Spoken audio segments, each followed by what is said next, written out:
శుక్లధరం విష్ణుం శశివర్ణం చతుర్భుజం ప్రసన్నవదనం ధ్యాయేత్ సర్వవిఘ్నోపశాంతయేత్.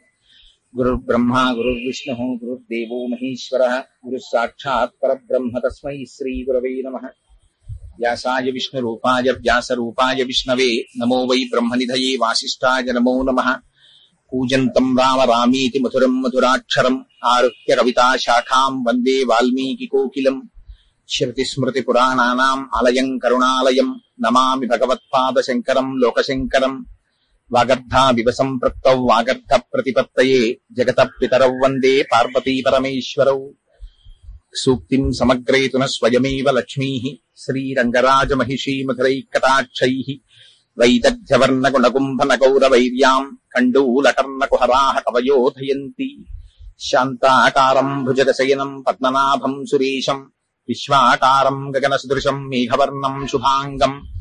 లక్ష్మీకాంతం కమలనయనం యోగిహృద్యానగమ్యం వందే విష్ణుం భవభయహరం సర్వలోకైకనాథం. మనోజవం మరుతతుల్యవేగం జితేంద్రియం బుద్ధిమతాం వరిష్టం వాతాత్మజం వనరయూధముఖ్యం శ్రీరామదూతం శిరసా నమామి. ఆపదామపహర్తారం దాతారం సర్వసంపదాం లోకాభిరామం శ్రీరామం భూయో భూయో నమామ్యహం. శ్రీరామచంద్రం శ్రీరపారిజాతం సీతాముఖాంబోరుహచించరీకః సమస్త కళ్యాణ గుణాభిరామః నిరంతరం మంగళమాతనోతు. సింధూరారుణ విగ్రహాం త్రినయనాం మాణిక్యమౌళిస్ఫురత్తారానాయకశేఖరాం స్మితముఖీం ఆపీనవక్షోరుహాం పాణిభ్యాం అళిపూర్ణరత్నచషకం రక్తోత్పలం బిభ్రతీం సౌమ్యాం రత్నఘటస్థరక్తచరణాం ధ్యాయేత్పరేదంబికాం. హరి ఓం. పరమేశ్వర స్వరూపమైన సభకి నమస్కారం. మంది శిష్యులతో కలిసి వెడుతున్నటువంటి శంకరాచార్యుల వారు ఒక వృద్ధ బ్రాహ్మణుణ్ణి చూశారు. భజగోవింద స్తోత్ర ఆవిర్భావమే చాలా ఆశ్చర్యంగా ఉంటుంది శంకరుల జీవితంలో. ఆ వృద్ధ బ్రాహ్మణుడు 4 వీధుల కూడలిలో నిలబడి డుక్రుంకరణి సూత్రములను పునః పునః పునః పునః ప్రకటంగా పైకి చెప్తున్నాడు. డుక్రుంకరణి అంటే వ్యాకరణ సూత్రాలు. వ్యాకరణం అనేటటువంటిది చాలా కష్టమైనటువంటిది కనుక ఆ వ్యాకరణంలో డుక్రుంకరణి సూత్రములను పైకి చెప్తుంటే ఓహో ఈయనకి వ్యాకరణ శాస్త్రంలో చాలా పట్టు కలిగినటువంటి వాడనేటటువంటి ఉద్దేశ్యంతో రేపొద్దున నలుగురు తన దగ్గరికి వస్తే ఆ డుక్రుంకరణి సూత్రముల ద్వారా ఆ వ్యాకరణమును బోధ చేసి 4 రూపాయలు సంపాదించాలనేటటువంటి అభిలాషతో ఆ డుక్రుంకరణి సూత్రాల్ని వల్లివేస్తున్నాడు. 14 మంది శిష్యులతో వెళ్ళిపోతున్నటువంటి శంకరులు ఆ బ్రాహ్మణుణ్ణి చూశారు. ఒక బ్రాహ్మణుణ్ణి, అందున వృద్ధుడైనటువంటి బ్రాహ్మణుణ్ణి చూస్తే శంకరాచార్యుల వారికి ఆగ్రహం రావలసినటువంటి అవసరం లేదు. కానీ చాలా అసహ్యం కలిగింది శంకరులకి. మీరు ఈ విషయాన్ని చాలా జాగ్రత్తగా పరిశీలించాలి. శంకరులు జగద్గురువులు. జగద్గురువులైనటువంటి శంకరులకి వృద్ధ బ్రాహ్మణుడి మీద కలిగినటువంటి ఆగ్రహం కేవలం బ్రాహ్మణుడి మీద కలిగినటువంటి అసహ్యం కాదు, ఆయన చెప్తున్నటువంటి డుక్రుంకరణి సూత్రముల మీద కాదు. కానీ ఆయనకి దేని గురించి అసహ్యం వేసిందంటే, ఇంత వయస్సు అయిపోయింది, నువ్వు జీవన సంఖ్యలోకి వచ్చేసావు, ఇంకా ఎంతకాలం బ్రతుకుతావో తెలియదు, ఇంకా చిట్ట చివరి ఊపిరి దగ్గర పడిపోతోంది, ఇంకా ఇటువంటి సమయంలో కూడా నీ నోటి వెంట భగవన్నామం పలకడం లేదు, ఇంకా ఇప్పుడు కూడా డుక్రుంకరణి సూత్రాన్ని వల్లివేస్తున్నావు, అది నిష్కారణంగా. దేని కొరకు? 4 విద్యార్థులు వచ్చి నీ దగ్గర నేర్చుకుంటే 4 రూపాయలు సంపాదించుకోవాలనేటటువంటి తాపత్రయంతో అని వారి నోటి వెంట అప్రయత్నంగా ఒక శ్లోకం వచ్చింది. భజ గోవిందం భజ గోవిందం గోవిందం భజ మూఢమతే సంప్రాప్తే సన్నిహితే కాలే నహి నహి రక్షతి డుక్రుంకరణి అన్నాడు. అది ఎంత చిత్రమైపోయిందంటే శంకరాచార్యులు వారు దాన్ని ఎక్కడ కూర్చుని ప్రయత్నపూర్వకంగా వ్రాసినటువంటి స్తోత్రం కాదు, ఒక దేవతామూర్తిని చూసి చేసినటువంటి స్తోత్రము కాదు, లేదా శిష్యుల్ని ఉద్ధరించడం కోసమని చెప్పి కూర్చుని ఉపదేశాంతర్గతంగా చెప్పినటువంటి స్తోత్రము కాదు. కేవలం ఒక వృద్ధ బ్రాహ్మణుని యొక్క చర్యని చూసి అసహించుకున్నటువంటి శంకరుల నోటి వెంట వచ్చినటువంటి ఆ స్తోత్రం తలమానికమై నాటి నుంచి నీటి వరకు ఎక్కడ చూసినా ఆ స్తోత్రానికి ఎంత ప్రఖ్యాతి వచ్చిందంటే, దానికి శంకరాచార్యుల వారు ప్రత్యేకంగా పెట్టిన పేరేం లేదు అసలు. కొన్ని స్తోత్రాలకు శివానంద లహరి అన్నారు, సౌందర్య లహరి అన్నారు. కానీ చిత్రం ఏమంటే ఈ స్తోత్రం శంకరాచార్యుల వారు చేసిన దాంట్లో మొట్టమొదటి శ్లోకం భజగోవిందం భజగోవిందం గోవిందం భజ మూఢమతే అని చేశారు కనుక దాన్ని భజగోవిందమే అన్నారు. ఇవి భజగోవిందం భజగోవిందం అన్నారు. ఇంకా ఆశ్చర్యం ఎక్కడొచ్చిందంటే తరువాతి కాలంలో అది సంగీతంలోకి వెళ్ళిపోయి మొట్టమొదట భజగోవిందం భజగోవిందం గోవిందం భజమూఢమతే అన్నదాన్ని పల్లవి కింద పాడతారు. ఆ తరువాత వచ్చేటటువంటి శ్లోకాల్ని మూఢజహీహి ధనాగమ తృష్ణ కురు సమృద్ధిం మనసి వితృష్ణ యలభసే నిజ కర్మోపాత్తం విత్తంతేన వినోదయ చిత్తం అని ఆ కోపంలో శంకరాచార్యుల వారు చెప్పినటువంటివి 12 శ్లోకాలున్నాయి. ఆ 12 శ్లోకాలు ఆ తరువాత వెనక శంకరాచార్యుల వారితో వస్తున్నటువంటి శిష్యులు 14 మంది ఒక్కొక్క శ్లోకం చెప్పారు. ఆ 14 ఈ 12 26. మళ్ళీ చిట్ట చివర శంకరాచార్యుల వారు ఆసీ పురస్సరంగా ఇంకొక 4 శ్లోకాలు చెప్పారు. మొత్తం 30 శ్లోకాలు. ఈ 30 శ్లోకాల్ని పాటగా పాడుకుంటూ ప్రతి శ్లోకం చెప్పిన తరువాత మళ్ళీ పల్లవిగా భజగోవిందం భజగోవిందం గోవిందం భజమూఢమతే అంటుంటారు. ఇందులో శంకరాచార్యుల వారు మొట్టమొదట చెప్పినటువంటి 12 శ్లోకములను కలిపి ద్వాదశ మంజరీక స్తోత్రము అంటారు. ఆ తరువాత వెనక వచ్చినటువంటి శిష్యులు 14 మంది ఒక్కొక్కరు చెప్పిన ఒక్కొక్క శ్లోకాన్ని చతుర్దశ మంజరీక స్తోత్రము అంటారు.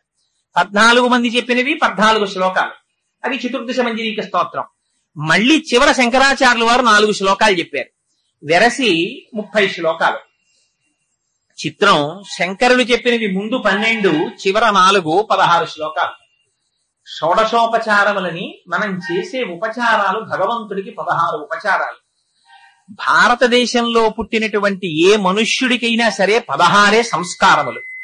పుట్టినది మొదలుకొని చిట్ట చివర శరీరం పడిపోయిన తరువాత చేసేటటువంటి అంచీష్టి సంస్కారంతో కలిపి 16 సంస్కారములతో మనిషి జీవితం పూర్తయిపోతుంది. ఆఖరికి మనం పూజ చేసినా సరే చిట్ట చివర 16 ఉపచారం దగ్గరికి వచ్చేటప్పటికి మంత్రపుష్పాన్ని చెప్తాం. ఆ మంత్రపుష్పం దగ్గరికి వచ్చేటప్పటికి అప్పటి వరకు ద్వైత భావనతో భగవానుడు అక్కడున్నాడు నేను ఇక్కడున్నాను అని చేసినటువంటి పూజ చిట్ట చివరికి వెళ్ళేటప్పటికి నాణ్య పంధాయనాయ విద్యతే, ఎక్కడో లేడు భగవానుడు, ఎక్కడున్నాడు? నీవారస్సూకవర్తన్వి పీతాభాస్వత్యనూపమా, ఇక్కడే ఉన్నాడు భగవానుడు అని తనలోనే భగవానుణ్ణి దర్శనం చేస్తాడు. అందుకని 16వ మంత్రం దగ్గరికి వచ్చేటప్పటికి 16వ ఉపచారం దగ్గరికి వచ్చేటప్పటికి అంతటా భగవానుడున్నాడనేటటువంటి రహస్యాన్ని తెలుసుకోవడంతో పూర్తయిపోతుంది జ్ఞానసిద్ధి. అలా శంకరాచార్యుల వారు భజగోవింద శ్లోకాలు చెప్పినటువంటివి కూడా వారి ప్రయత్నం లేకుండా 16 శ్లోకాలుగా పూర్తయ్యాయి. మొదట చెప్పినటువంటి ద్వాదశ మంజరీక స్తోత్రం, చివర చెప్పినటువంటి 4 శ్లోకాలు వెరసి 16 శ్లోకాలుగా శంకరులు చెప్పారు. 14 శ్లోకాలని 14 మంది శిష్యులు చెప్పారు. అయితే చిత్రం ఏమిటంటే ఏదైనా ఒక స్తోత్రం చేసినప్పుడు ఆ స్తోత్రానికి ఏదో ఒక పేరు ఉంటుంది. కానీ దీని చిత్రం ఎంత గొప్పదంటే చెప్పినవి 30 శ్లోకాలు, 12 శ్లోకాలు శంకరులు చెప్తే దానికి ద్వాదశ మంజరీక స్తోత్రం, 14 శ్లోకాలు శిష్యులు చెప్తే దానికి చతుర్దశ మంజరీక స్తోత్రం. మళ్ళీ ఈ 30 శ్లోకాలకి కలిపి మోహముద్గరం అని పేరు. ఎంత చిత్రమైన పేరో చూడండి. దాని పేరు మోహముద్గరము అన్నారు. పెద్దలు ఎవరైనా మాట్లాడేటప్పుడు దాన్ని భజగోవిందం భజగోవిందం అనరు, మోహముద్గరము అంటుంటారు. మోహముద్గరము అంటే ముద్గరము అంటే గుర్రాన్ని కొట్టేటటువంటి కొరడాని ముద్గరం అంటారు. గుర్రం కళ్ళు మూసుకుని కంటికి అడ్డంగా ప్రతిబంధకంగా ఏదో డప్పల్లాంటి పదార్థాలని పెట్టుకుని చీకటిలో ప్రయాణం చేస్తూ ఉంటుంది. మనం కూడా అజ్ఞానజనితమైనటువంటి మోహం చేత కేవలము దేహమే నేననేటటువంటి భ్రాంతితో జీవితాన్ని గడిపేస్తుంటాం. అట్లాంటి మోహానికిట అది ముద్గరంట. ఆ శ్లోకాలు, ఆ శ్లోకపు కొరడా దెబ్బ తగిలిందా ఎంతటి వాడికైనా సరే మోహం విరిగిపోవలసిందే అన్నారు, బద్దలైపోవలసిందే, విచ్చిపోవలసిందే. అందుకని ఆ 30 శ్లోకాలకి కలిపి మళ్ళీ మోహముద్గరము అని పేరుంచారు. ఇంత పరమ పవిత్రమైనటువంటి శ్లోకములు కలిగినటువంటి మోహముద్గరంలో చిత్రం ఏమిటంటే ఎన్నడూ అసహ్యించుకోవడం కాని కోపగించుకోవడం కాని తెలియనటువంటి శంకరులు ఒక బ్రాహ్మణుణ్ణి డుక్రుంకరణి సూత్రములు చెప్తూ ఉంటే అంత యావగింపుగా చూసి చెప్పవలసినటువంటి అవసరం ఏమిటి?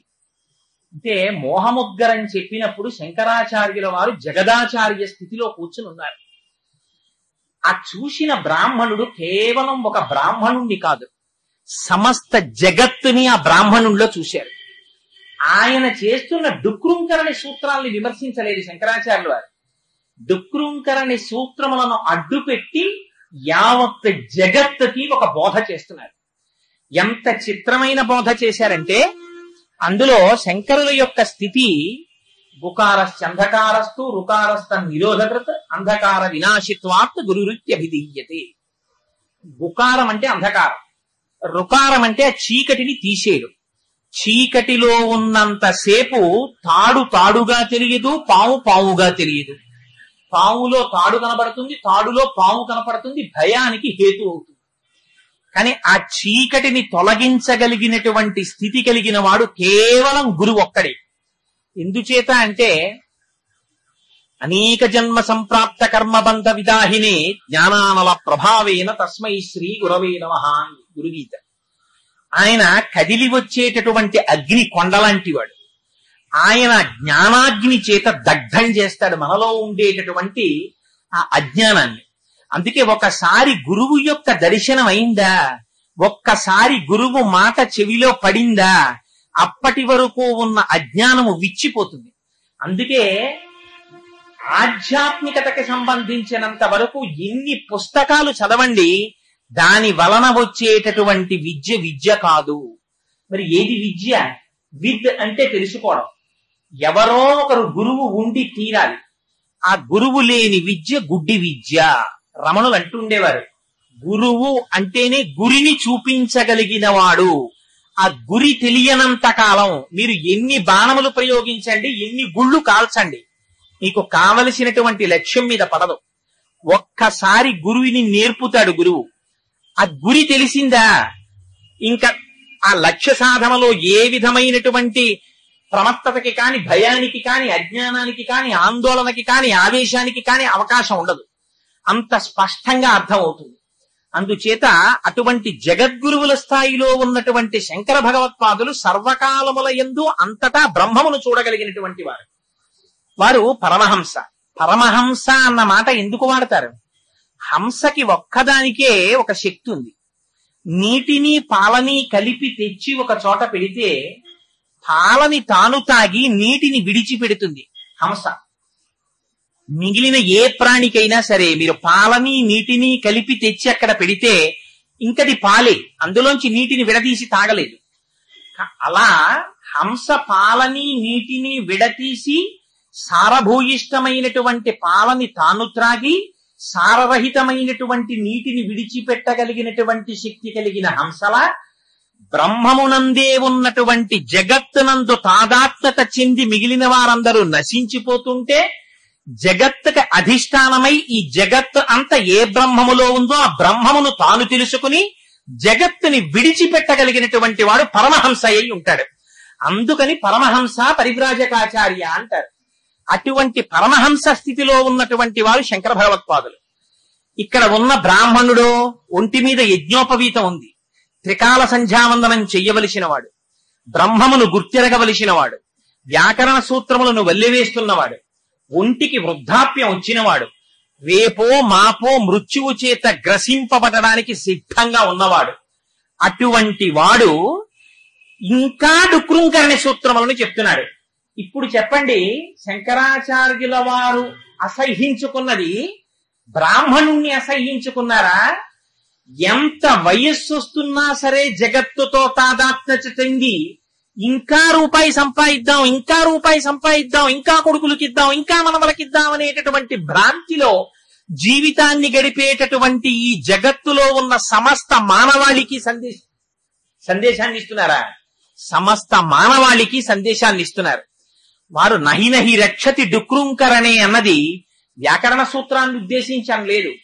నువ్వు ఎన్ని చదువులు చదువు, ఆ చదువులన్నీ దేనికి పనికొస్తాయి? కడుపుని పోషించుకోవడానికి పనికొస్తాయి అంతే. ఆ చదువు చదువు కాదు. అందుకే ప్రహ్లాదుడు అంటాడు, చదివించిరి ననుగురువులు చదివితి ధర్మార్థ ముఖ్య శాస్త్రంబులునే చదివినవి కలవు పెక్కులు చదువులలో మర్మమెల్ల చదివితి తండ్రి అన్నాడు. వజ్జలు నేర్పని ఈమది మజ్జాతుడవైన నీకు మరి ఎవ్వరిచే నుజ్జానమయ్య బాలక తజ్జనులం పేరు కొనుము తగ నామ్రోలన్నన్నాడు హిరణ్యకశిపుడు. అంటే ప్రహ్లాదుడు అంటాడు, నాన్నగారు గురువులు నన్ను చదివించిన విద్యలు చాలా ఉన్నాయి. అర్థశాస్త్రం చదివించారు, ధర్మశాస్త్రం చదివించారు, రాజకీయ శాస్త్రం చదివించారు, కామశాస్త్రం చదివించారు, ఈ శాస్త్రములన్నీ చదివించారు. కానీ నేను చదివిన చదువు ఒకటి ఉంది నాన్నగారు అన్నాడు. ఏమిటా చదువు? చదువులలో మర్మమెల్ల చదివితి తండ్రి అన్నాడు. చదువులన్నింటికి మర్మం ఏదుందో, ఏది సారమున్నదో, ఈ చదువులన్నీ దేన్ని చెప్పలేవో, ఏ చదువు మాత్రమే చెప్పగలదో, ఏ తల్లి చనుబాలు ఎన్నడెరుగని ప్రౌఢ తల్లి యశోద చనుల పాలు త్రాగనరియే. ఎట్టి చదువులనైన ఇట్టిట్టిదరరా అని అర్థం అవయవముల యందు అందముందే అంటారు పోతన గారు. ఏ చదువులు చదివితే, ఎన్ని పుస్తకాలు చదివితే పరమేశ్వరుని యొక్క స్వరూపం ఇలా ఉంటుందని చెప్పగలిగిన మొనగాడు ప్రపంచంలో ఉన్నాడు. ఎంతటి మహర్షులు కూడా వేదాహమేతం పురుషం మహాంతం ఆదిత్యవర్ణం తమసస్తు పారే సర్వాణి రూపాణి విచిత్యధీరా నామాని కృత్వాభివదన్యదాస్తే అని పక్కకి తప్పుకున్నారు. బ్రహ్మాండములలో నిండి నిబిడీకృతమైపోయినటువంటి పరమాత్మ తన సౌజన్యము చేత ఈ కంటితో చూడడానికి వీలుగా కనపడుతున్నాడు తప్ప ఇది పరమేశ్వరుని యొక్క స్వరూపమని చెప్పగలిగిన వాడు ఎవరని అడిగారు. అందుచేత అటువంటి పరమాత్మ యందు సంతతము రమించేటటువంటి మనస్సు కలిగి కేవలము బ్రహ్మమును మాత్రమే దర్శించేటటువంటి స్వభావము కలిగినటువంటి శంకరులు జగత్తు చేత తాదాత్మ్యత చెందినటువంటి బ్రాహ్మణుడి యందు సమస్త జగత్తుని చూసి దాని చేత కలిగినటువంటి అసహ్యంతో మాట్లాడిన మాట మోహముద్గరం. ఏమిటి మోహం? మోహం అంటే కేవల అజ్ఞానం. ఎందుకు అజ్ఞానం? అజ్ఞానం అంటే మిగిలిన వాటికి లేదా అజ్ఞానం? మనుష్య జన్మలో ఉన్నటువంటి వాడి గురించి మాత్రమే శంకర భగవత్పాదులు అంత కావాలని నొక్కి నొక్కి మాట్లాడడం దేనికోసం అంటే దుర్లభం త్రయమేవైతత్. ప్రపంచంలో దేన్నైనా మీరు తెచ్చుకోవచ్చు, కానీ మూడింటిని మాత్రం ఎట్టి పరిస్థితులలోనూ నీ ప్రమేయంతో నువ్వు తెచ్చుకోవడం సాధ్యం కాదు అన్నారు శంకరులు. ఇవే ఈ మూడే దైవానుగ్రహ కారణాత్. ఇవి మాత్రం కేవలం భగవంతుని యొక్క అనుగ్రహం చేత మాత్రమే వస్తాయి. ఏమిటవి? మొట్టమొదట వచ్చేది మనుష్యత్వం. 84 లక్షల జీవరాశులలో ఒక్క మనిషి మాత్రమే భూమికి అడ్డంగా పుట్టి నిలువుగా పెరుగుతాడు.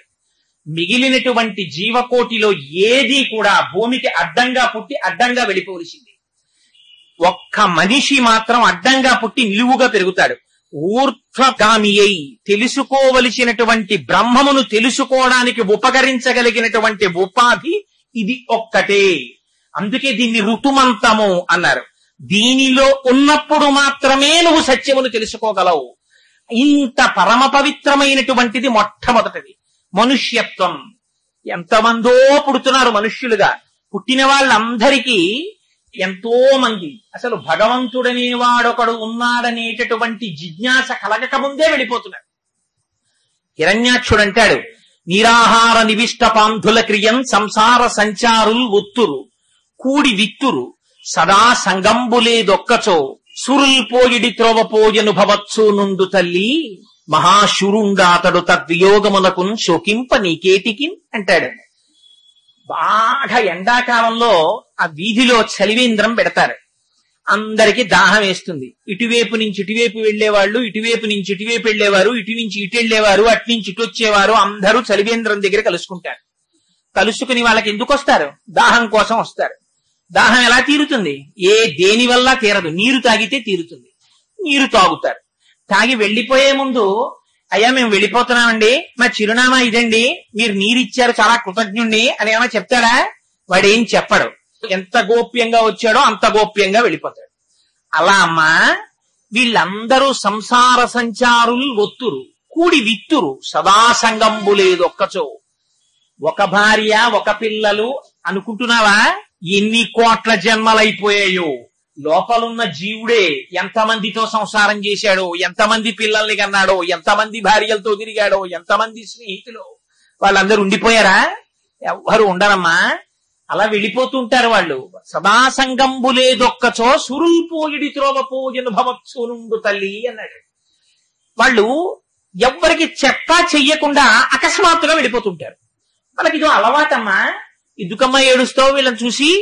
పోయాడంటే ఏమిటమ్మా నీ కొడుకు, ఇది అలవాటమ్మా చాలా కాలం నుంచి అంటాడు. అలా ఎందరో వస్తున్నారు, ఎందరో వెళ్ళిపోతున్నారు. వెళ్ళిపోయే వాళ్ళలో ఎంతమంది అసలు భగవానుడు ఒకడున్నాడు వాణ్ణి తెలుసుకోవాలనేటటువంటి తాపత్రయం పొందిన వాళ్ళు ఎంతమంది? అందుకని దుర్లభం త్రయమే వైతత్. ఆ మూడింటిల్లో రెండవది ముముక్షత్వం. అసలు మోక్షం పొందాలనేటటువంటి ఆలోచన రావడమే కష్టం. వచ్చిన దారి చూపించేవాడెవరు? ఇన్ని దారులు. సామర్లకోటలో దిగి కాకినాడ ఎలా వెళ్ళాలని అడగండి. ఆటో ఎక్కమని చెప్పేవాడు ఓడు, కారు ఎక్కమని చెప్పేవాడు ఓడు, రైలు ఎక్కమని చెప్పేవాడు ఓడు, అదిగోనండి ఆ సిటీ బస్ ఎక్కండి అని చెప్పేవాడు ఓడు. ఇంకా తెలివైన వాళ్ళు అయితే ఇంకో మాట కూడా చెప్తారు. ఏమో నాకు తెలియదు కానండి, కాలువ దాటితే భీమేశ్వరాలయం ఉంది, అక్కడి నుంచి పాతాళంలో సొరంగ మార్గం ఒకటి త్రిపుర సుందరమ్మవారి గుళ్ళోకి వస్తుందని పూర్వం ఎప్పుడో 100 ఏళ్ల క్రితం ఎవరో అలా వెళ్లేవారని విన్నాం. అలా కూడా మీరు వెడితే వెళ్ళొచ్చేమో ధైర్యం ఉంటే అని చెప్పేవా అప్రస్తుతవాదం వాళ్ళు కూడా ఉన్నారు. ఈ మాట నేను ఎందుకన్నానో తెలుసా అండి? హాస్యానికి అన్నానని అనుకోకండి. ఈ మాట జగద్గురువులన్న మాటలు నేను ఉటంకిస్తున్నాను. ఏ రకమైనటువంటి ఉపాసనా పద్ధతులను జీవి సర్వకాలముల యందు తట్టుకోవడం సాధ్యం కాదో, సమర్థుడైనటువంటి గురువు పక్కన కూర్చుని అనుక్షణము కాపాడుతూ ఇలా కదుపు ఇలా కదుపు ఇలా కదుపు అని చెబితే తప్ప ఒక్కొక్క యోగమునందు ప్రవేశించడం సాధ్యం కాదో అటువంటి మార్గములు చెప్పేటటువంటి వాళ్ళు కూడా ఉంటారు. అయితే ఇవన్నీ జయము వైపుకి తీసుకెడతాయా? ఎంత కష్టం. బయలుదేరి మొదలుపెట్టి మధ్యలో జారిపోయే వాళ్ళు ఎంతమందో, చిట్ట చివరి వరకు వెళ్ళడానికి కావలసినంత జ్ఞాన దీక్షని ఇచ్చి తను పక్క నుండి నడిపించగలిగిన సమర్థుడైన మహాపురుషుడు లభించేది అన్నాడు. అందుకని నీకు జీవితంలో ఐశ్వర్యం కష్టం అనుకోకు, భార్య కష్టం అనుకోకు, బంధువులు కష్టం అనుకోకు, అన్నం కష్టం అనుకోకు. కష్టం అంటూ ఏదైనా ఉంటే ఈ మూడే కష్టం. ఏమిటో తెలుసా? మూడు: మనుష్యత్వం, ముముక్షత్వం, మహాపురుష సమాశ్రయం. ఈ మూడు దొరకమంటే దొరకేవి కావు. అంత పరమోత్కృష్టమైనటువంటి మానవ జన్మనిచ్చాడు. అందున ఎటువంటి జన్మలో ఉన్నాడు? బ్రాహ్మణ జన్మలో ఉన్నాడు.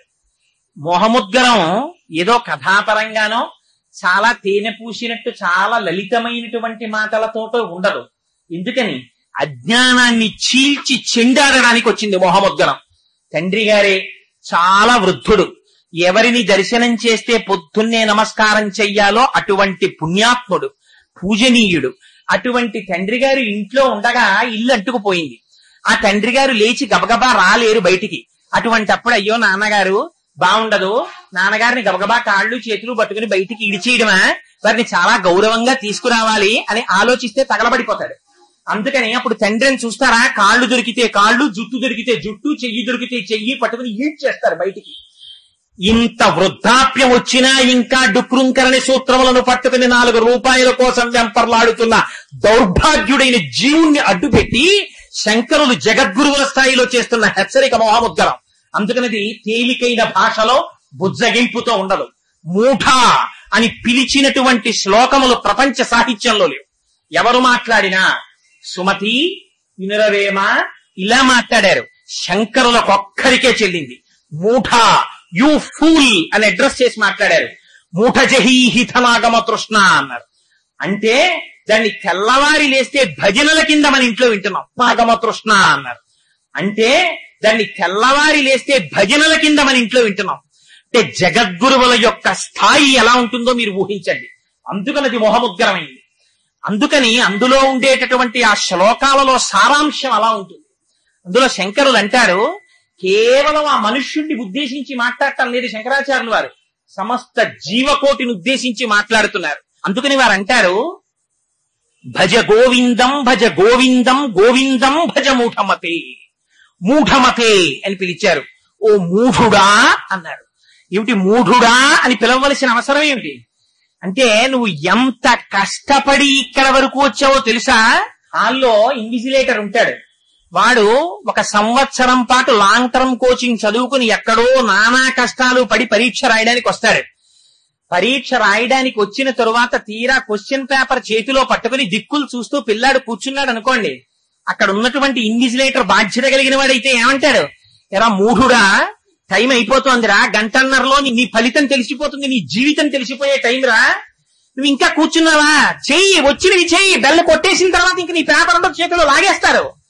ఇది శంకరుల హెచ్చరిక. భజ గోవిందం భజ గోవిందం గోవిందం భజ మూఢమతే. ఒరి మూఢుడా, గోవింద గోవింద గోవింద అనవా? ఇద్దుకురా నీకు డుక్రుంకరణ సూత్రం. ఎందుకు ఈ మాట శంకరుడు మూఢ అని ఎందుకు అండం అంటే, ఎంత కష్టపడితే ఈ ఉపాధిలోకి వచ్చి నిలబడ్డాడో తెలుసా అండి? మీరొక్కసారి పునర్జన్మ ఎలా కలుగుతుందో మార్కండేయ పురాణాంతర్గతమైనటువంటి వ్యాఖ్యానాలు చదివితే ఒళ్ళు గగురు పొడిచి మనకి భయం వేస్తుంది. ఒక్కసారి ఈ జన్మలోకి రావాలంటే ఎంత కష్టాలు పడతాడో తెలుసా? వానబిందువులోకి పంపిస్తారు, పంపించి వానబిందువుతోటి కిందకు వదులుతారు. వదిలితే వానబిందు వచ్చి ఒక విత్తనాన్ని తాకాలి. ఆ విత్తనంలోంచి పశువులో ఏవో తినకుండా తానొక కాయగా మారాలి. ఆ కాయ లోపల సారాంతర్గతమై నిలబడాలి. తను ఎక్కడ పుట్టాలో అక్కడ ఆ జంతువు తింటుంది. తను మనిషిగా పుట్టాలంటే ఒక మనిషి తింటాడు, మేకగా పుట్టాలంటే మేక తింటుంది, కుక్కగా పుట్టాలంటే కుక్క తింటుంది. ఆ తరువాత అది ఒక అన్నపు గింజగా పుట్టాడనుకోండి మనిషి కడుపులో పుట్టడానికి, ఆ బియ్యపు గింజలు నీళ్లలో కడిగి పొయ్యి మీద పెట్టిన తర్వాత కొత్త కొత్త కొత్త కొత్త ఉడికితే తాపత్రయంతో పైకి తేల్తాడు వీర్యకణాలతోటి. తేలితే నేను పై అన్నం మొగాడి కట్టండి అంటారు. అప్పుడు తీసుకెళ్లి ఆ అన్నం ఆయనకి పెడితే అప్పుడు కూడా ఏ ముద్ద ఎవడు తినాలో భగవానుడికి తెలుసు. వాడు కుక్క కడుపున పుట్టాలంటే ఈయన ఔపోసన బట్టే లోపల కుక్క తింటుంది ఆ ముద్ద, ఈయన తినాలి. అందులోని సారము వీర్యముగా మారాలి. ఆ వీర్యము నిష్కారణముగా స్ఖలనము కాకుండా సరి అయినటువంటి సమయంలో క్షేత్రప్రవేశం చెయ్యాలి. ఆ సమయంలో స్త్రీ యొక్క రేతస్సుతో కలవాలి. కలిసిన తరువాత లోపల బుడగ ఏర్పడాలి. ఆ బుడగ పగలకుండా నిలబడాలి. నిలబడిన తరువాత అమ్మ కడుపులో తిరగబడాలి. తిరగబడిన తరువాత దానికి ధాతువులు ఏర్పడాలి, ఎముకలు ఏర్పడాలి. ఆ పైన చర్మం పెడతారు, లోపలన్నీ రక్తనాళాలు పెడతారు, రక్తం పెడతారు, మాంసం పెడతారు, పుల్ల కంపు, లోపల పిండం తయారవుతూ ఉంటుంది. ఎంత ఆర్తితో స్తోత్రం చేశారో తెలుసా అండి? నవమాసంబులు తల్లి గర్భమున నానారోతలంచిక్కి నాకవకాశం బిసుమంతలేకపడి తిన్హా కష్టముల్ భీతితో నవమాసంబు ఘటిల్లి చాలునికనాకా గర్భవాసంబు నివసింపన్ పని తీర్చి కావు విక నీ సత్కృపన్ శంకర అని స్తోత్రం చేస్తాడు. లోపల కూర్చుని తిరగబడి ఉంటాడు, తలకాయ కిందకుంటుంది, కాళ్ళు పైకుంటాయి. అటువంటి స్థితిలో అమ్మ తినకూడని ఆహారం తింటుంది, తన ప్రమేయం ఉండదు. నాభిగొట్టంలోంచి ఆ ఆహారం పిండంలోకి వచ్చేస్తుంది. వచ్చేస్తే లోపల వేడి చేసేస్తుంది, వాతం పుట్టేస్తుంది, దగ్గుతాడు, తుమ్ముతాడు, జ్వరం వస్తుంది, బాధపడతాడు, విరేచనాలు అవుతాయి. తన మలమూత్రాల్లో తానే ఈగ కొట్టుకున్నట్టు కొట్టుకుంటాడు. కాళ్ళు చేతులు కదపడానికి ఉండదు, లోపల శిశువు పెరిగిపోతూ ఉంటుంది, బయటికి రావడానికి ఉండదు. కళ్ళు తెరిచి చూద్దామంటే గాఢాంధకారం. అమ్మ కడుపులో వేడి తప్ప వేరొకటి తెలియని రీతిలో కొట్టుకుని బాధ పడి పడి పడి ప్రార్థన చేసి, స్వామి ఇంకొక్కసారి నన్ను బయటికి వెళ్ళిపోయే అవకాశం ఇవ్వయ్యా, ఇంకెప్పుడు నేను సంసారం కోసం తాపత్రయపడను, నీ కాళ్ళు పట్టుకుని తండ్రి నీలోకి వచ్చేస్తానయ్యా, ఇంకొక అవకాశం ఇయ్యని ప్రార్థిస్తే నాకు అవకాశం విసుమంతలేకపడి తిన్హా కష్టముల్ భీతితో. అందుకే గర్భస్థ నరకం అన్నారు. ఎన్ని కష్టాలు పడతాడో. పడిన తరువాత పరమేశ్వరుడు ప్రసూతి వాయు రూపంలో అమ్మ యోనిలోంచి బయటికి తోస్తాడు. తోస్తే బయటికి వచ్చి పడతాడు. పడిన తరువాత అపారమైన వెలుతురు, అది కళ్ళల్లో పడేటప్పటికి ఆ చిన్ని చిన్ని కళ్ళ రెప్పలు మూసుకుని వేళ్ళిలా మూసుకోవడం కూడా చేత కాదు, తెరుచుకోవడం చేత కాదు. అమ్మ కడుపు పక్కకి చేరి మలమూత్రంబులతో మహాభయముతో మాతృస్థమాపేక్షతో చలమూర్ఖత్వముతో సదాభ్రమతతో చాంచల్య చిత్తంబుతో బరువైనట్టి కప జ్వర గ్రహ మహా బాల్యామయ శ్రేణితో కలనైనంతమ చింతలేక చెడితిన్ కామ్యార్థినై శంకర. ఆ పుట్టిన తరువాత మలమూత్రంబులతో అక్కడే అమ్మ పక్కలో పడుకుంటాడు, మల విసర్జన చేస్తాడు, మూత్ర విసర్జన చేస్తాడు, వాంతి చేసుకుంటాడు. అమ్మ పాలు సరిపోలేదనుకుని ఇచ్చినటువంటి పాలు ఎక్కువై నోటి వెంట కారిపోతాయి, ఈగలు వచ్చి వాలుతుంటాయి, దోమలు కుడుతూ ఉంటాయి. ఇన్ని బాధలు పడతాడు. ఏడవడం తప్ప వేరొకటి చేత కాదు. ఇన్ని కష్టాలు పడితే ఆఖరికి కాలు నిప్పెడుతుంటే అమ్మ నాకు కాలు నిప్పెట్టిందని చెప్పడం చేత కాదు, బాల్యావస్థ ఎంత దారుణంగా ఉంటుందో చూడాలంటే మీరు ఎప్పుడైనా, నేను ఒక్కసారి ప్రతాపనగర్ దగ్గర సామర్లకోట ఆఫీస్కి వెళ్ళిపోతూ ట్యాక్సీ ఎక్కాను. ఎక్కినప్పుడు ఏదో కొద్దిగా చోటు ఉంటే ఆయనకి ఏం పోయింది, ఇంకో టికెట్ వస్తే చాలా ఎక్కమన్నాడు. ఆ తల్లి చంటి పిల్లాన్ని నట్టుకుని ఎక్కేసింది. ఎక్కేయగానే ఆయన బయలుదేరిపోదాం గబగబానని వెనక్కి వెళ్ళి ఆ డోర్ పట్టుకుని గట్టిగా లాగేశాడు. ఆ డోరు పెద్ద చప్పుడుతో వేసుకుంది. చంటి పెసరకాయల్లాంటి వేళ్లు 4 వేళ్లు ఆ డోర్లో ఉండిపోయి ఆ పిల్లాడు కై అన్నాడు, అరిచాడు, గుక్క పట్టి నల్లగా అయిపోయాడు వెనకాల. వాళ్ళ అమ్మ ఎందుకో అరిచాడు అనుకుని సర్దుకుంది. ఆ పిల్లవాడి వేళ్లు తెగిపోయి రక్తం అలా కారిపోతూనే ఉంది. వాడు గుక్క పట్టి అమ్మ భుజం మీద స్పృహ తప్పి అలాగే ఉండిపోయాడు, ఊపిరి ఆడకుండా. కాసేపటికి ఎవరో చూసి అమ్మ పిల్లాడు నల్లబడిపోతున్నాడు ఏంటన్నారు. చూసేటప్పటికి వేళ్లు తెగిపోయి తలుపులో ఉండిపోయి. ఎంత కష్టం ఎవరికి చెప్పుకోగలరు?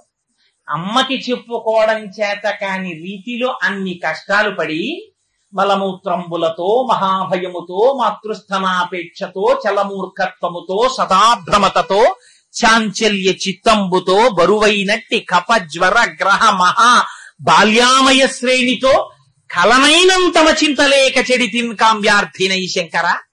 ఒక్కనాడు భగవంతుడనేటటువంటి శబ్దం మనస్సులోకి రాకుండా అయిపోయింది. శిశువు అయిపోయాడు. కొద్దిగా వయస్సు వచ్చింది, పెద్దవాడు అవుతాడు. అక్కడి నుంచి బాలక్రీడలు సల్పుచున్ గొడలలో పాఠంబు వల్లించుచున్ బాలోద్యానక బోధనాది విధమున్ బాగొప్పనాలించుచున్ లీలానాటక నృత్త కేళి పఠనా చిత్తుండనై బుచ్చితిన్ బాలప్రాయము నిజుచింతనిరుగన్ ప్రారబ్ధమా శంకర. లేచిన దగ్గర నుంచి ఆడుకోవడానికి బయటికి వెళ్ళిపోవడం, మళ్ళీ తల్లిదండ్రులు పట్టుకుని ఇంట్లోకి తీసుకొస్తూ ఉండడం, హోంవర్క్ చేయడం, కూర్చోబెట్టడం, స్కూల్కి వెళ్ళడం, పాఠాలప్ప చెప్పడం. బాల్యం అయిపోయింది. కాస్త ఒంటికి బలం వస్తుంది, యవ్వనం వస్తుంది. యవ్వనం వచ్చిన దగ్గర నుంచి యవ్వనం అంకురించగానే అన్యుల నెట్టులను ఆశ్రయించుటో పరమ పావనమూర్తులంచు పరిపాలకులను నుతించుటెట్టులో అని జీవికి విత్తమే భువిని సార్థకమటంచు అది ఎట్టులా సాధించుటో. ఎంత బెంగ! ఎవరైనా పెద్దవాళ్ళని పట్టుకోవాలి, ఓ ఉద్యోగం సంపాదించుకోవాలి. వాడు చేసే ప్రారంభం ఏమీ లేదు. కానీ వాడు వచ్చినప్పుడు లేచి నించోవాలి, వాడు వెళ్ళిపోతే లేచి నించోవాలి, వాడిని చూడగానే నమస్కారం పెట్టాలి, వెళ్ళిపోయే ముందు నమస్కారం పెట్టాలి. వాడు పిలిచి తిట్టినా ఆహా మీరు ఎంత అందంగా తిట్టారండి అనాలి. పరమ పావనమూర్తులంచు పరిపాలకులను నుతించుటెట్టులో భగవంతుడి ముందు ఒక్కనాడు స్తోత్రం చేయడు. ఇన్ని దుర్మార్గ గుణాలున్నా వాడి దగ్గరికి వెళ్ళి లేచి నిలబడి చేతులు నమస్కారం పెట్టి వాడిని గొప్ప స్తోత్రం చెయ్యాలి. పరిపాలకులను నుతించుటెట్టులో వాళ్ళని స్తోత్రం చేయడం నేర్చుకోవాలి.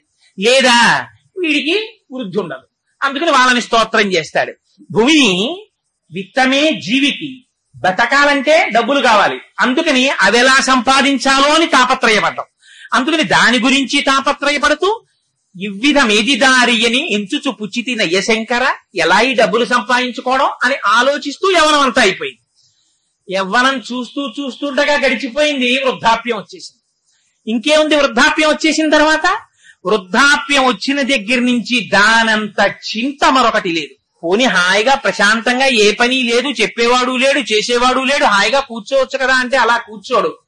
అక్కడ కూర్చుని అనవసర ప్రసంగాలన్నీ చేస్తూ ఉంటాడు. పైగా అనేక రకములైనటువంటి వ్యాధులు వెంట తగులుకుంటాయి. వాటితో పాటుగా పోనీ అక్కడతో ఊరుకుంటాడా, ఇంకా అర్ధజ్ఞానముచే మహాభ్రమతచే వాత్సల్య చిత్తంబుచే హాస్య ప్రసంగాలచే, అప్పుడు కూడా ఇంకా దిక్కుమాలిన హాస్యమే. అంత వృద్ధాప్యం వచ్చినా కూడా అప్పుడు కూడా నన్ను చేసుకుంటా ఏమిటే అని చెప్పి సంబంధాలు అడగడం.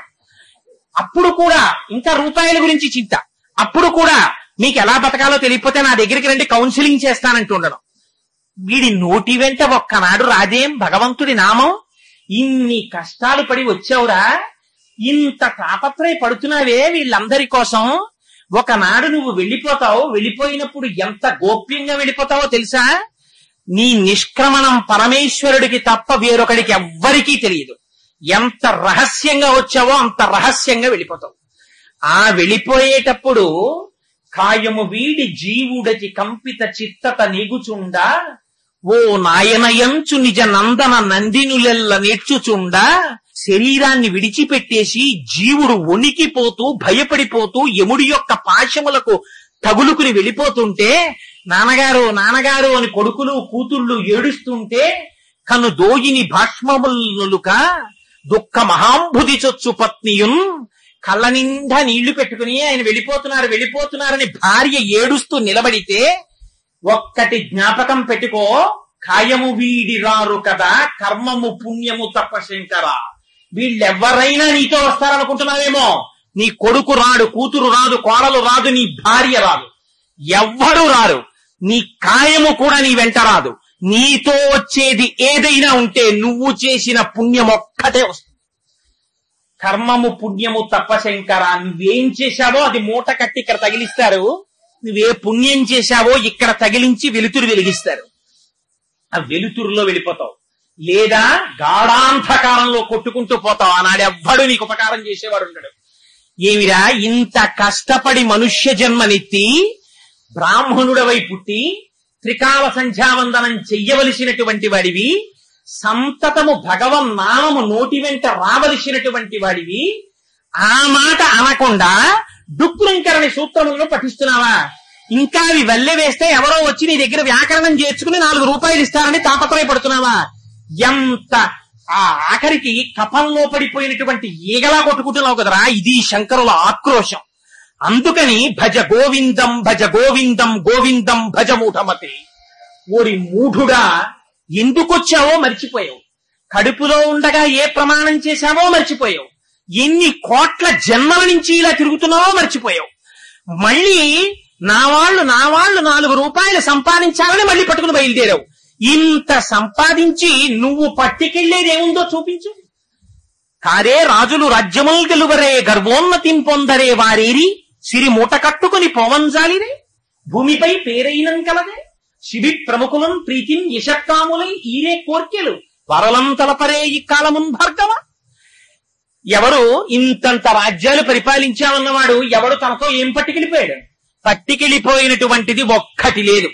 చిట్ట చివరన తన ఒంటి మీద కొత్త బట్ట కప్పి తాడు కట్టి కర్రల మీద పడుకోపెట్టి గడ్డిలో తీసుకెళ్లి పారేస్తే అక్కడ చిట్ట చివర తీసుకెళ్లిపోయేటప్పుడు పంపించేసేటప్పుడు ఆ కొత్త బట్ట కూడా తీసి పక్కన పారేస్తాడు. ఎంత నగ్నంగా వచ్చాడో అంత నగ్నంగా అన్నవికారమైనటువంటి శరీరమునకు అగ్ని సంస్కారము జరిగిపోతుంది. ఇంతకాలం నా కొడుకు నా కూతురన్న కాయము లోపల జీవుడు ఒక్కసారి ఉత్క్రమణ అయిపోయాడా? ఆ కొడుకు వచ్చి నిలబడ్డా, కోడలొచ్చి నిలబడ్డా, కూతురొచ్చి నిలబడ్డా ఏమర్రా రెప్ప వెయ్యదు, మాట వినదు. మరి దేని గురించి రానికి తాపత్రయం? ఇవన్నీ కాకుండా ఇంకొకటి ఉన్నది అన్న నమ్మకం నీకుందా? నీ ఊపిరి తీయిస్తున్నవాడెవరు? నువ్వు తిన్న అన్నాన్ని జీర్ణం చేస్తున్నవాడెవరు? నీ కంటికి చూపుగా నిలబడి చూపిస్తున్నవాడెవడు? నీలో తృప్తిగా భాషిస్తున్నవాడెవరు? వాడెవరో ఎప్పుడైనా ఆలోచించావా? వాడికి ఒక నమస్కారం చేద్దామని ప్రయత్నం చేశావా? పోని ఏదీ చెయ్యలేకపోతే కనీసం వాడి నామం పలుకుదామని ఆలోచించావా? భగవంతుడి నామం చెప్పడానికి మాత్రం నీకు ఓపిక లేదు. నీకు డుక్రుంకరణి సూత్రాలు ఇంకా ఈ వయస్సులో కావలసి వచ్చేయరా నీకు? ఇది ఒక బ్రాహ్మణుడు అంటున్నారా? సమస్త జగత్తును అడుగుతున్నారా శంకరాచార్యులు వారి మాట? అందుకని భజ గోవిందం భజ గోవిందం గోవిందం భజ మూఢమతే. అంత కోపంలో శంకరాచార్యులు వారి నోటి వెంట ఎటువంటి మాట పడిందో చూడండి. గోవింద గోవింద గోవింద అన్రా మూఢమతే సంప్రాప్తే సన్నిహితే కాలే నహి నహి రక్షతి డుక్రుంకరణి. సంప్రాప్తే వచ్చేస్తోంది కాలం. ఎక్కడి నుంచి వచ్చేస్తోంది మృత్యువు? గడియారంలోంచి వచ్చేస్తోంది, క్యాలెండర్ లోంచి వచ్చేస్తోంది, పంచాంగంలోంచి వచ్చేస్తోంది, సూర్యోదయ సూర్యాస్తమయాల్లోంచి వచ్చేస్తోంది. ప్రత్యాయాంతిగతా పునర్న దివసా కాలో జగద్భక్షక లక్ష్మీస్తోజ తరంగ భంగ చపలా విద్యుచ్చలం జీవితం తస్మాన్ మాం శరణాగతిం కరుణయా త్వం రక్ష రక్షాధునా అంటారు. రేపటి అమ్మయ్య సూర్యోదయం అయింది, అమ్మయ్య సూర్యాస్తమయం అయింది, ఇంకో రోజు వచ్చింది, ఇంకో రోజు వచ్చింది, ఇంకో రోజు వచ్చిందని వీడు సంతోషపడిపోతుంటాడు. రామకృష్ణ పరమహంస అంటుంటారు, ఈ పెట్టెలో గోళీకాయలు పెట్టి ప్రతిరోజు ఒక్కొక్క గోళీకాయ తీసేస్తుంటే ఇందులో ఉన్న గోళీకాయలు ఖాళీ అయిపోతున్నట్టే ఈ లోపల ఎంత కాలం ఉండాలో, ఎన్ని రోజులుండాలో, ఎన్ని శ్వాసలుండాలో లెక్క పెట్టి అప్పచెప్పిన వాడు ఒకడు ఉన్నాడు. నీకు ఇన్ని ఊపిరిలు ఇస్తున్నాను రా అని చెప్పి పంపిస్తాడు ఆయన. ఇన్ని ఊపిరిల లోపల ఇందులో ఉండి భగవద్ధ్యానం చేసుకోవడానికి మీకు ఇది ఒక ఉపకరణముగా ఇయ్యబడినది. ఇయ్యబడినటువంటి ఉపకరణమును దుర్వినియోగము చేసి దీన్ని కాని సక్రమంగా వినియోగించుకోలేదా, ఆ తర్వాత ఇందులోంచి ఒక్కసారి ఆ ఊపిరిలు ఎవరు లెక్క పెడతారు? మనతో ఉన్న వాళ్ళు ఎవ్వరూ లెక్క పెట్టరు. లోపల కూర్చున్న వాడికి ఒక్కడికే తెలుసు, వాడొక్కడే లెక్క పెడుతుంటాడు. ఇన్నైపోయాయని వాడికి తెలుసు ఎన్ని ఊపిర్ల తర్వాత అయిపోతుందో లెక్క. ఖచ్చితంగా అన్నో ఊపిరి అయిపోగానే వాడు నిర్దాక్షిణ్యంగా సింహాసనం నుంచి దిగిపోయి ఉత్తరీయం పైన వేసుకుని బయటికి వెళ్ళిపోతాడు. వాడు వెళ్ళిపోయాడా, వాడి వెనకాతల జీవుడు వెళ్ళిపోతాడు. పతిం విశ్వస్యాస్మేశ్వరగం శాశ్వతగం శివమచ్యుతం. వాడొక్కసారి వెళ్ళిపోయాడా, దేహం కింద పడిపోతుంది. అప్పటి వరకు కాలు తగిలితే నమస్కారం చేసిన కొడుకు మా నాన్నగారు వెళ్ళిపోయారంటాడు. వెళ్ళిపోయారని తీసుకొచ్చి కొత్త కర్రలకేసి కట్టి పట్టికెళ్ళి అవతల పారేస్తున్నాడు. పారేస్తుంటే ఇంకెక్కడుందిరా జీవితం? ఎంతకాలం బ్రతుకుతావో చెప్పు చూస్తాను. ఎంత డబ్బు సంపాదించాలి ప్రణాళిక ఉంది. పిల్లలకి పెళ్లి చెయ్యడానికి ఎన్ని సంవత్సరాల పాటు డబ్బు దాస్తే నెలకి ఇంత అని చెప్పున పెళ్లికి కావలసినటువంటి ద్రవ్యం సమకూడుతుందో ప్రణాళిక ఉంది. ఇన్నింటికి ప్రణాళికలు వేస్తున్నావే, నువ్వెంతకాలం ఉంటావో నీకు ప్రణాళిక ఉందా? నీకు తెలుసా? తెలియదే. తెలియనప్పుడు అన్నింటికన్నా ఇది చాలా ముఖ్యమే. అయినప్పుడు ఎంత సమయాన్ని భగవంతుని యొక్క నామము చెప్పడానికి నువ్వు వెచ్చిస్తున్నావు? ప్రయత్నపూర్వకంగా మిగిలినటువంటి సమయమంతా కుటుంబానికి ఇస్తే వాళ్ళు నీతో వచ్చేది లేదు. కాయము వీడి జీవుడతి కంపిత చిత్తత నెగుచుండ. వాడు వెళ్ళిపోతున్నప్పుడు ఒక్కళ్ళు రారు వెనకాతల. వచ్చేది ఏదైనా ఉంటే తన పుణ్యమే తనతో వస్తుంది. నీ పుణ్యం నువ్వు లెక్క పెట్టకుండా ఎవరిని భగవంతుడి నామం చెప్పడానికి ఎంత సమయాన్ని ఉపయోగిస్తున్నావు? ఇది శంకరాచార్యుల వారి ప్రశ్న. నహి నహి రక్షతి డుక్రూంకరణి. ఉరే, నేను ఇంత వ్యాపారం చేశానంటావు, ఇంత ఉద్యోగం చేశానంటావు, ఇంత విద్య ఆర్జించానంటావు, ఇవన్నీ నీతో వస్తాయనుకుంటున్నావా? ఇవేవీ నీతో రావు. నీ వెనకాతల వచ్చి నిన్ను రక్షించగలిగినటువంటి వాడు ఎవరైనా ఉంటే కేవలము భగవానుడొక్కడే రక్షించగలడు. వాడికి ఉన్నటువంటిదేమిటి? అపారమైన కరుణ. అందుకే భగవంతుని గురించినటువంటి ప్రార్థనా శ్లోకం ఎక్కడ చెప్పండి, ఒకటే శ్లోకం. అమ్మవారి గురించి చెప్పండి, అవ్యాజ కరుణామూర్తి. ఆవిడికి ఒక కారణం ఉండదు ఆ కరుణకి, అంత దయ అమ్మకి. స్వామి గురించి చెప్పండి, స్వామి ఏమిటి? ఎప్పుడు దయామూర్తి, ఆయనకి ఎప్పుడు దయ. అంత దయ కలిగిన వాడెవరు? ఒక్క భగవానుడొక్కడికే ఆ దయ ఉంటుంది. అంతవరకు ఎందుకండి? రేపటి శ్లోకంలో మన బతుకేమిటో బయట పెట్టి చూపిస్తారు శంకరాచార్యుల వారు. యావత్విత్తోపర్జన సక్త స్తవం నిజ పరివారో రక్త అన్న చోట అంటి పెట్టుకుని లోపల ఉండేటటువంటి వాడు పరమేశ్వరుడు తప్ప వేరొకడు ఎవ్వడు ఉండడు. ఎవడి పని తీరిన తరువాత వాడు వెళ్ళిపోతాడు. కొడుకైనా అంతే, కూతురైనా అంతే, అల్లుడైనా అంతే, భార్య అయినా అంతే, ఎవరైనా అంతే. ఈ సంబంధాలన్నీ అతి కృతకమైనటువంటి సంబంధములు. విడిపోతున్నప్పుడు వెంట వచ్చేటటువంటి వాడు ఎవ్వరూ లేడు. భాగవతంలో నిర్దాక్షిణ్యంగా చెప్పేస్తారు. ధర్మరాజుతోటి నారదుడు చెప్తాడు, ఇన్ని రకాలుగా భగవానుడు రక్షిస్తాడో తెలుసా? నీ కొడుకుని నువ్వు కోపంతో రే అని పిలిస్తే ఏనాయనని అస్తమానం అలా పిలుస్తారు, అంత కోపం ఏంటి, మంచిగా పిలవచ్చు కదా అంటాడు వాడు. నువ్వు కన్న కొడుకు, నువ్వు డబ్బు పెట్టి పోషిస్తే పెరిగిన కొడుకు, నీ రక్తాన్ని చెమటగా మార్చి నువ్వు ధనం సంపాదించి పెంచితే పెరిగినటువంటి కొడుకు 4 మాటలు కోపంగా పిలిచి చూడు. నీ యశస్సులో భాగం పంచుకుని నీ వలన ప్రయోజనాన్ని పొంది నీ వలన పసుపు కుంకుమలు నిలబెట్టుకుంటున్న భార్య 10 మాటలు కోపంగా పిలు. ఏమిటండి ఆ కోపం అంటుంది. నీ కూతుర్ని పిలు, నీ అల్లుణ్ణి పిలు, నీ పరిచారికుణ్ణి పిలు. ఏమిటా కోపం అని ప్రశ్న వేస్తారు. 2 మాటలు కోపం వస్తే అంతటి మహానుభావుడు. ఏమి 2 మాటలైన కోపగిస్తే నాకు వచ్చిన నష్టం ఏమిటి? ఆశీర్వచనమే అని సర్దుకుంటారు అనుకుంటున్నావా? ఎవ్వరూ సర్దుకోరు. ఒక్క భగవానుడికి మాత్రం ఉన్న రహస్యం ఏమిటో తెలుసా? కామోత్కంఠత గోపికల్.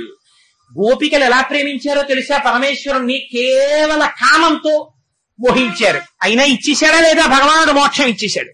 కామోత్కంఠత గోపికల్ భయమునం కంసుండు. కంసుడేం ప్రేమతో కృష్ణుణ్ణేం తలుచుకోలేదు. తిరుగుచు కుడుచుచు వ్రాలుచు అరుగుచు కూచుండి లేచు ననవరతంబున్ హరితలచి తలచి జగమా హరిమయముగ చూచ కంసుడు ఆరనీయులు కన్నన్నారు పోతన గారు. వాడికి కూర్చున్నా లేచినా పడుకున్నా తింటున్నా ఏం చేస్తున్నా వాడికి భయం. అమ్మో కృష్ణుడు వచ్చేస్తాడేమో నన్ను చంపేస్తాడేమో, కృష్ణుడు వచ్చేస్తాడేమో నన్ను చంపేస్తాడేమో. అందుకని తింటుంటే అమ్మో కృష్ణుడు వచ్చేస్తాడేమో, తాగుతూ అమ్మో కృష్ణుడు వచ్చేస్తాడేమో, ఎప్పుడు కృష్ణ కృష్ణ కృష్ణ కృష్ణ అన్నాడు. అంటే మాత్రం మోక్షాన్ని ఇచ్చేశాడు. కామోత్కంఠత గోపికల్ భయమునం కంసుండు వైరక్రియా సామాగ్రిం శిశుపాల ముఖ్య నృపతుల్. కేవల వైరంతో శత్రుత్వం, కృష్ణుణ్ణి చంపేయాలన్నదే కోరిక. శిశుపాలుడు బతికున్న నాళ్ళు అలా వైరం పెట్టుకు తిరిగాడు. అంత వైరంతో పడుకున్నా లేచినా కృష్ణుడు కృష్ణుడు కృష్ణుడు అంటుండేవాడు. అలా ఎవడైనా మనని తలుచుకుంటే ఎంత బాగా తలుచుకుంటున్నావురా నన్ను వాడికి పొలదండ వేస్తామండి మనం. భగవానుడు కనుక ఇంత వైరంతో శిశుపాలుడు తలుచుకున్నా కూడా ఆయనకి నన్ను తలుచుకున్నాడురా అంతే చాలని చెప్పి మోక్షం ఇచ్చేశాడు. వైరక్రియా సామాగ్రం శిశుపాల ముఖ్య నృపతుల్ సంబంధులై వృష్ణులున్. ఏమిటి ఆ వృష్ణు వంశంలో పుట్టిన వాళ్ళు చేసినటువంటి పని? వాళ్ళకి ఇంకా వేరే వాళ్ళు చేసిన పుణ్యమేం లేదు. కృష్ణుడు ఏ వంశంలో పుట్టాడో వాళ్ళ వంశంలో పుట్టారు, అంతే వాళ్ళకి మోక్షం వచ్చేసింది. సంబంధులై వృష్ణులున్ ప్రేమన్నీరలు. అర్జునుడు శ్రీకృష్ణ పరమాత్మ ఏదో సాక్షాత్తుగా పరమాత్మ అనేటటువంటి భక్తి భావంతో ఏం పూజించలేదు. చాలా కాలం దేహ సంబంధీకుడు బావా అన్న భావనతోనే ఆయనతో కలిసి చిరించాడు. అలా ప్రేమతో మా బావా అనే ప్రేమ పెట్టుకున్నంత మాత్రం చేత అర్జునుడు ఉద్ధరింపబడ్డా లేదా? అందుకని ప్రేమన్ మీరలు భక్తి మేము అంటే నారదుడు చెప్తున్నాడు ఈ పద్యాన్ని. అందుకని మేము భక్తితో శ్లోకం చేశాం పరమాత్మని.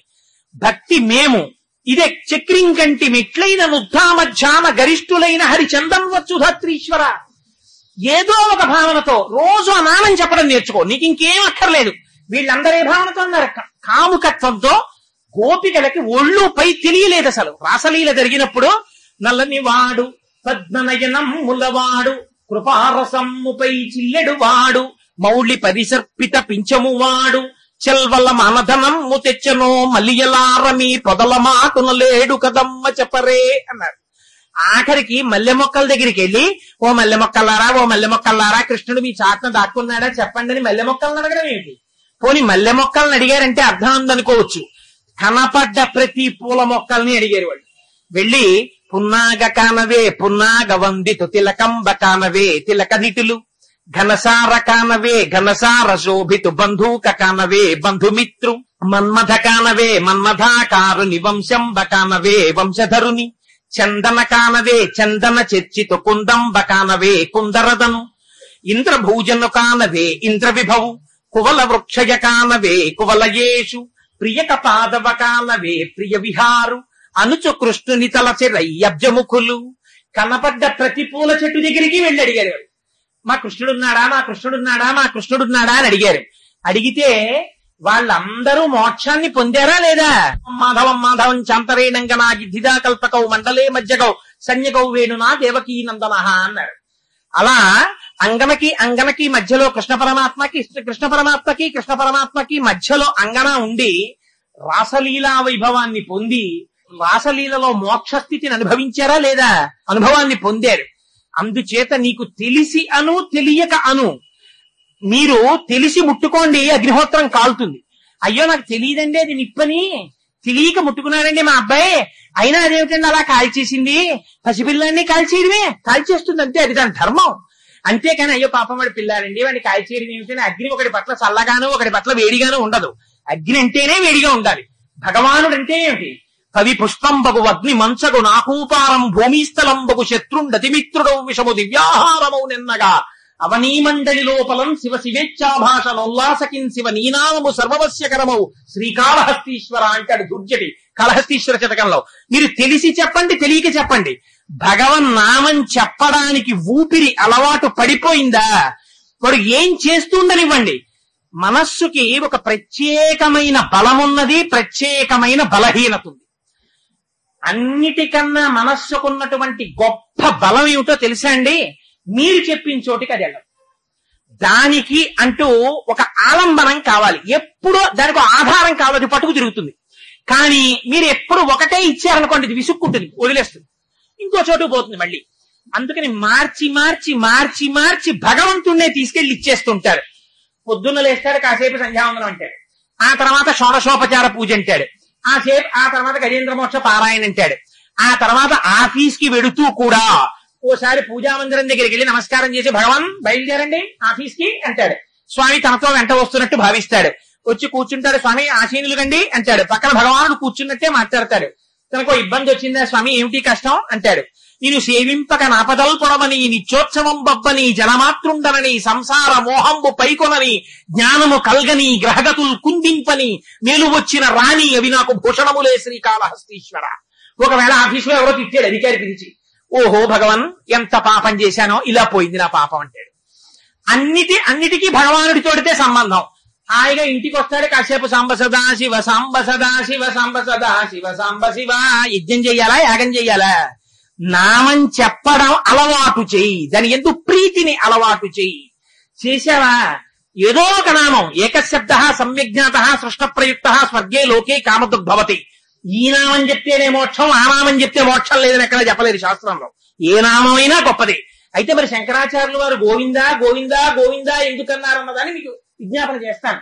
ప్రస్తుతం నేనున్నది భజ, అక్కడే ఉన్నాను. భజ గోవిందం భజ గోవిందం గోవిందం భజ మూఢమతేలో భజ దిగిరి.